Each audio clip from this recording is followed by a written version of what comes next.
Good morning, have a nice day. आप TV देखते होंगे, कभी अखबार भी पढ़ते होंगे। तो कल परसों टीवी में एक खबर आ रही थी, हर एक चैनल पर ही आ रही थी कि हिंदुस्तान ने वैक्सीनेशन में अमेरिका को पीछे पछाड़ दिया है।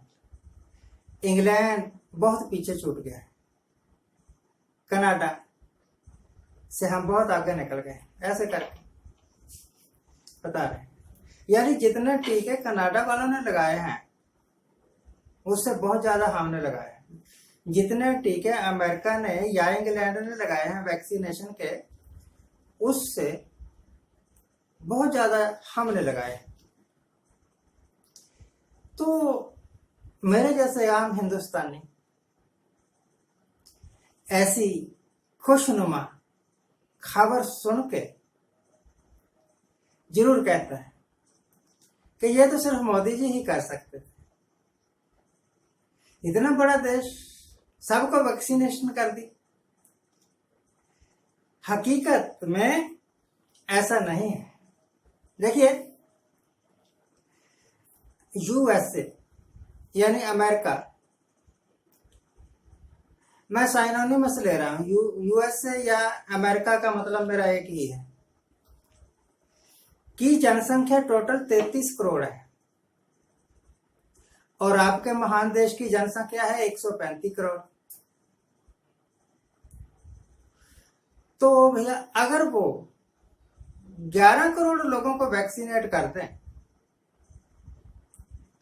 तो समझ लो कि उन्होंने 33% अपनी पॉपुलेशन का 33% वैक्सीनेट कर दिया। और अगर हम अमेरिका से आगे ही जाना है ना, उन्होंने 11 करोड़ को वैक्सीनेट किया है और हमने 12 करोड़ को कर दिया। तो 12 करोड़ का परसेंटेज अगर आप निकालोगे ना, 12 करोड़ का परसेंटेज, तो 7-8% निकलेगा। 7-8%। तो कैसे निकल गए आप आगे? अमेरिका वालों ने वैक्सीनेट किया तो 33% पॉपुलेशन, मैं एग्जांपल ले रहा हूं, वैसे उनकी 33% नहीं है, उन्होंने 54% अपनी पॉपुलेशन को वैक्सीनेशन दी है और हमने मेरे 6% दी है। तो कैसे निकल गए आगे? मुकाबला करते हैं ये इंग्लैंड से कि उन्होंने जितनी वैक्सीनेशन दी है अपनी जनसंख्या को, हमने अपने देश में अपनी जनसंख्या को हमने उससे कई गुना ज्यादा दे दी। अरे भाई, यूनाइटेड किंगडम की जनसंख्या टोटल 7 करोड़ है। अगर वो 4 करोड़ को भी वैक्सीनेट करते हैं तब भी वो 50% से ऊपर निकल जाते हैं। और अगर आपने 70 करोड़ लोगों को वैक्सीनेट किया तब 50% होगा। तो ये एक तरीका था लोगों को बेवकूफ बनाने का।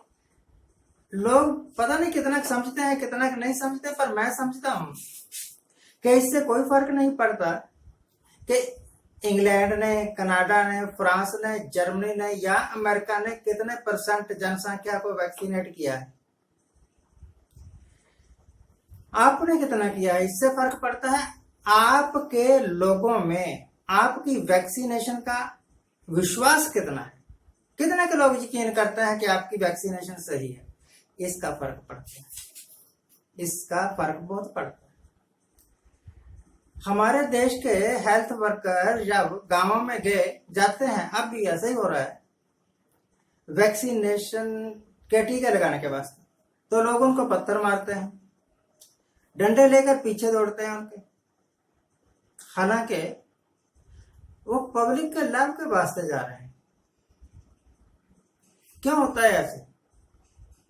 क्योंकि जितने भी इन्होंने भाषण दिए, जितनी भी इन्होंने अनाउंसमेंट की, चाहे प्रधानमंत्री ने की हो या किसी और मंत्री ने की हो या गवर्नरों ने की हो, लोगों ने जाना कि वो ज्यादा करके झूठे, तो झूठे आदमियों की वैक्सीनेशन भी तो कितनी की सही है कितनी की नहीं सही है, शक पैदा हो जाता है ना। पहली तो बात यह है। मैं एक आर्टिकल पढ़ा, मैंने किसी ने यूट्यूब पर डाला होगा तो मैंने पढ़ लिया, मुझे नहीं पता ये कितना सही है कितना गलत है। एक लफ्ज होता है सीमलेस। सीमलेस का मतलब तो होता है वैसे बिना सिलाई के, जो आप बनाने खरीद के पहनते हैं ना अंडरगारमेंट, उनमें कोई सिलाई नहीं होती, वो सीमलेस है। सीमलेस ट्रैवल एक पॉइंट से दूसरे पॉइंट तक, चाहे वो 400 किलोमीटर है चाहे 1800 किलोमीटर है, की यात्रा करते वक्त रास्ते में कहीं भी कोई रुकावट ना आए, ये एक सीमलेस यात्रा हो जाएगी, ट्रैवल हो जाएगा। तो हिंदुस्तान में एक परिकल्पना की गई है और सरकार ने, गवर्नमेंट ऑफ इंडिया ने कहते हैं कि 2020 में एक बड़ा लंबा चौड़ा लेटर भी इशू कर दिया, जो कि हर एक स्टेट के चीफ सेक्रेटरी को जाएगा और वो फिर इनको इंप्लीमेंट करेगा कि जितने भी जीटी रोड्स हैं, नेशनल हाईवेज हैं, उनके इर्द गिर्द कोई भी ढाबा नहीं बनेगा। ढाबे सड़क के किनारे, जीटी रोड के किनारे किनारे लोगों ने ढाबे बनाए होते हैं, उससे उनको रोजी रोटी रोजगार बन जाता है और बहुत सारे लोगों नौकर लग जाते हैं वहां पर, तो उनको भी रोजगार बन जाता है। जो लोग जमीन किराए पर देते हैं ढाबे वालों को, उनको भी रोजगार बन जाता है। और जो ट्रेवलर्स हैं उनको रास्ते में जगह जगह खाना नसीब हो जाता है, मुहैया हो जाता है सस्ता। परंतु ये सारा कुछ होने वाला है, ऐसा मैंने सुना।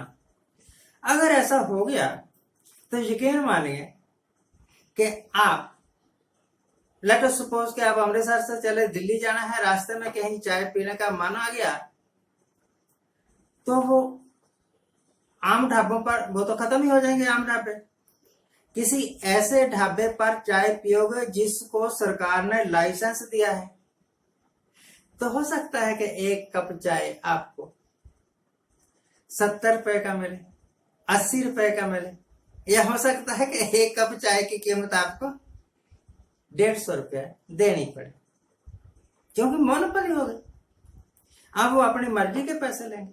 मैं कई बार देखता हूं ढाबों पर बसें रुकती हैं, लॉन्ग रूट की बसें रुक जाती हैं, तो ड्राइवर कंडक्टर तो खा लेते हैं जो कुछ भी मिलता है उनको मुफ्त में, परंतु जो पब्लिक है, पब्लिक उनको अगर कोई एक प्लेट दही ले रहा है ना, 100 ग्राम होता है दही एक प्लेट, तो वो 50 रुपए का, दाल की एक कटोरी 70 रुपए की, पूरा लंच अगर किसी ने ले लिया तो 350 रुपए 400 रुपए।